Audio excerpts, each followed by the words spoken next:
Hey everyone, Stacks here. Welcome back to the channel, guys. Today I have for you X-Men Fantastic Four number 4, the conclusion to this miniseries brought to you by Chip Zdarsky. Terry Dodson and Rachel Dodson have been your penciler and inker throughout, and you have Laura Martin in this issue as your color artist. Of course, I ask that the obligatory, if you haven't yet, make sure you hit that subscribe button, leave a like, and prepare to comment down below. But also, I want to remind everyone that I'm giving, because if you haven't heard it 1,000 times on this channel, I'm doing the giveaway of this entire series.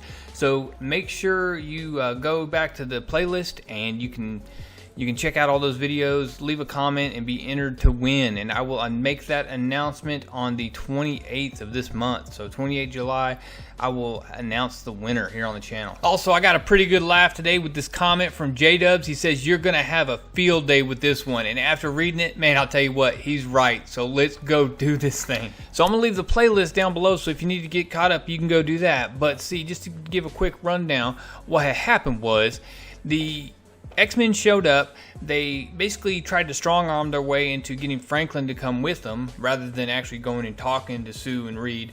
Franklin ended up trying to run through the portal. Didn't work because Reed had suppressed his X gene.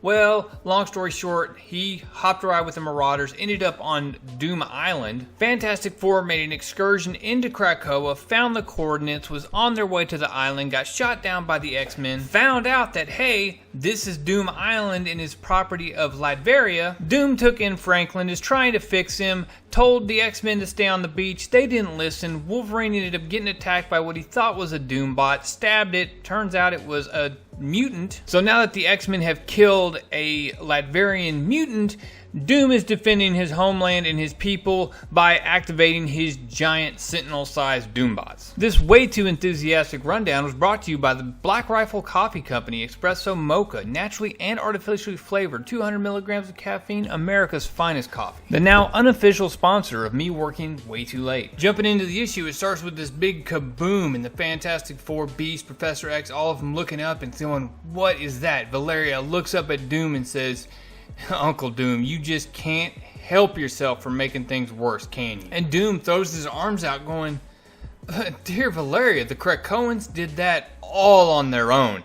I extended hospitality despite their illegal entry, and to repay my kindness, they ignored my orders and murdered a Latverian mutant." And Reed looks out the window and sees these Doombots and these giant Sentinel Doombots storming off into battle. And he's like, "Victor, what have you done?" And Beast sees it as well and dives out the window and goes, "Oh my goodness, I'll tell you what he's done. He's declared war on mutants." Well, as the X-Men and Thing head off to battle these Doombots, you have Sue, who is immediately concerned with Franklin. Because as this attack started, he was put in some kind of shell. And he explains, look, if he's to recover his powers, he has to go through this full procedure. If he doesn't, any progress would be lost. And he's making the claim that he's the only one here that really has Franklin's best interest at heart. And when Kitty finally, she's had enough, she starts trying to phase through it. And then as she's told to back off by Doom, she actually threatens him, tells him, "I'll phase through your armor and disable it." And at that point, Doom just holds up a hand and says, "Catherine, I warned you. I know your powers even better than you do." And her eyes just bug out. She freaks out, and as he raises his hand, he actually increases her molecular density to the point where she's heavier than stone, and she collapses through the floor. And it's at this point that Doom goes into further details as Franklin's telling him, "Leave him alone." He's like, "Look, it's they who won't leave you alone, Franklin. Nobody has your interests at heart. Charles and his nation of betters want your power. Your family wants you to stay a child." And Sue speaks up, "He is a child. You have no right, Victor." And right at that time, Emma Frost pops in Sue's head and says, "Sue, we need your help now. Look, we got big problems out here. Doom has trapped the missing mutants inside this automated Doom armor. We can't get through without harming them. We need you out here now." And the team up here between Sue Storm, Nightcrawler, and Emma is pretty sweet. You have Emma, who is cyclically connecting the two so that they quickly communicate the information. You have Sue, who is basically getting underneath the armor and pulling it away using the force fields. And you have Nightcrawler, who is bamfing in and out. And as he does, he's he's jumping in, grabbing the people, and bamfing them out as well, so they're no longer in the armor. And as Nightcrawler comes through with a couple more of the mutants, he says, "This is what the Avengers feel like when they constantly reform, yeah?" From there, he jumps back to Kitty, where she's laying in this rubble saying, "My powers just turned basically against me. Something I didn't know was even capable of being controlled is now being controlled by Doom." She just says, "No, I'm not going to let him. I won't let him control Franklin." And that's a scary thought, knowing that he just manipulated Kitty Pryde's powers to this point. Imagine if he got control of the most powerful mutant in the universe in Franklin Richards. What could Doom possibly do? I mean, the possibilities are really endless with it. At this point, Reed and Professor X are still looking on, saying, "Look, you don't have to do this. Son, you don't have to do this." And Professor X is chiming in, "You're right. Your father is right, Franklin. It's clear Doom has ulterior motives. He has humans and mutants laying waste to each other out there right now." And once Franklin hears that, he's like, "Look, Uncle Doom, stop the process." And Doom refuses. He says, "No, I refuse. You don't understand what you can become." And at that point, Kitty Pryde phases right through Doom, disabling his armor, and says, "You don't care about anyone's motives. You're just like the rest of them." And Kitty Pryde comes up to Franklin and says, "Franklin, before his armor fixes itself, what is it you want?" And he says, "Look, my mom, she went out there to help everyone. People are in trouble. I want to go to her." And Kitty Pryde grabs him, phases him out of the machine. He looks at her, smiles, says, "Thanks, Kate." And then he unleashes holy everything on these Doombots. And after laying complete waste to this entire army, he's just fallen from the sky. Reed swings down, grabs him, catches him, and he the first thing Franklin asks is, his eyes barely open, says, Did we save everyone?" And Reed says, "No, Franklin, you did." At that point, Sue comes up, puts her hand on his head, and just says, "Oh, darling, are you okay?" Doom drops down. "Okay? He's far from okay. The boy may be irreparably damaged from halting Doom's immaculate process. He is as foolhardy as his father." At that point, Cyclops is lit up, ready to go. Magneto's telling him, "Faux Sentinels, the death of a mutant, you will pay dearly." And Professor X knows what's up, though. He says, "Oh, he will." And he puts his hand through, which is obviously a hologram, and says, "But not today, I suspect." And at this point, this is where Doom really lays it on. He says, "You have driven Doom from Latverian soil with your attacks. The number of laws you have broken with your intolerable superiority is astonishing. You ignored my conditions, trespassing among my citizens. You murdered a Latverian mutant whom I was protecting. And do not dare to draw comparisons to paltry specious sentinels. My Latverathons make no distinction between mutant and human. They protect Latveria, and you are in Latveria. You would do well to leave before I bring this to the international community." And it's at this point that Dr. Doom seems to have them up against the ropes as far as his plan coming together. He has painted them in a corner. They took all the bait and fell for it, hook, line, and sinker. But Professor X just up and tells them, "We're leaving, but with the Latverian mutants. Your story is as hollow as the armor you trapped those poor souls in. Their minds have been tampered with, and you planned this whole thing. The death of that mutant is on your hands. They are Krakoan." And rather than continuing this fight, Doom just says, "So be it. Perhaps they'll show you some Latverian common sense." Back to Franklin, he's talking to his mom, and she's just checking on him. He says, "Look, Mom, I'm fine. But, I'm not fine, not really. I can feel it, and my powers are still broken. Everything feels broken, including us as a family. I know I shouldn't have run off. But you guys, you don't We've traveled the universe. You preparing me to go out into the world and teaching me this whole time. But I want to learn about myself, about mutants, and people like me. But you won't even talk to me about it." And Sue comes back, was like, "Look, we're proud of you. We're proud of the man you're becoming. It's hard for us to accept that you're not our little boy anymore." And Sue looks over at Charles and says, "Look, I know you dedicated your life to helping mutants and teaching them and protecting them. I'm sorry I reacted the way I did. Look, I don't agree with what you're doing. Maybe I don't, but you've been bringing your vision into the world, and you're freeing your people, and you're saving people. and you're being heroes, like here today, against Doom's recklessness. And Charles comes up and says, look, and I should have been more tactful in offering Franklin a home on Krakoa. We see your concerns. Believe me, we do. But Krakoa is an opportunity for him to learn about his people, about his future. And with our Krakoan gateways, he would only be steps away. And Franklin looks over at his parents and says, look, I love you guys. You've been preparing me for this my entire life. And Reed grabs him up and gives him a big hug and says, look, I know, son, I'll let go. And just a tear rolling down his cheek says, I'll let go soon. But if you thought that was the end of the story, wait, there's more. We jump ahead 3 weeks where Franklin has joined the mutants on Krakoa and he's working with Beast and Professor X, and they're exploring his power set. They're exploring this decrease in his energy. The why every time he uses his powers is it depleting this source, and why is it no longer recharging? And they do find out an interesting point that as long as he's on Krakoa, the effect doesn't seem to be nearly as dramatic. Well, as they wrap up for the day and he goes to try to get home to go eat supper, Magneto and Professor X say, hey, we have business in New York, mind if we hitch a ride with you, basically. So they hop through the portal and they go to visit the Fantastic Four as well. Well, while that whole arrangement is being figured out, Dr. Doom is talking with Valeria. And it turns out while Dr. Reed and Beast were checking out the schematics on the suit, Valeria decided to check out the suit itself, and what she found was that there were a couple extra things going on there, and those things were designed to siphon power from the power source, from Franklin, into... That's what Valeria is trying to figure out, is the what.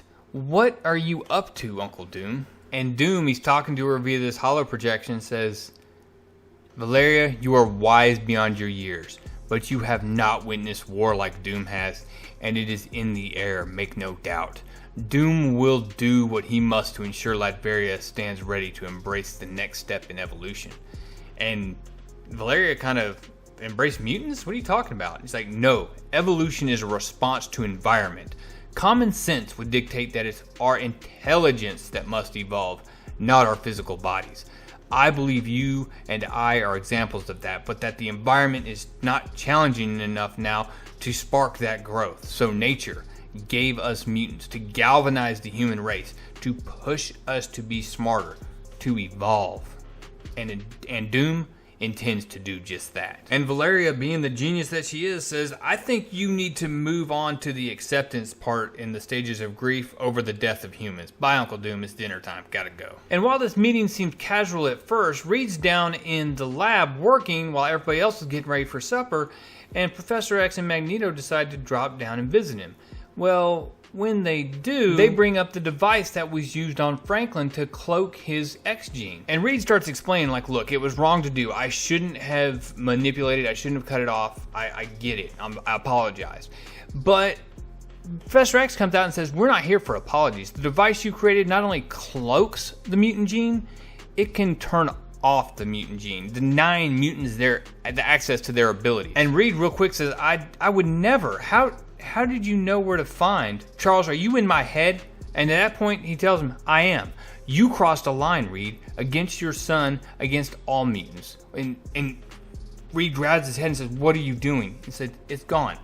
Charles tells him, I just removed your ability to remake the device. No matter how hard you think about it, tossing and turning in bed, trying to put the jigsaw puzzle together, it will always elude you. There will always be missing pieces. This is a mercy for a man who doesn't understand the consequences of his action. The old Illuminati mean, I would completely eliminate all memories after this, but I want you to remember this. So I'm going to leave that in there. I want you to remember this is not a game to us.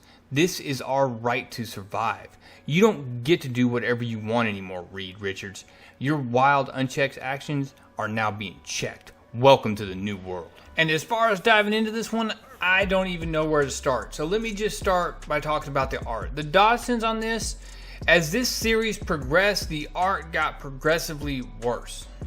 I don't know if they had them on an unreasonable timetable or what, but just as it went on, there seemed to be more and more panels that just were not good. I mean, there were some that were really good, and there was others that were just D level. So overall, the storyline, I think Chip Zdarsky did a really good job with it. Unfortunately, I think this being Marvel, this is going to be bookend and forgotten.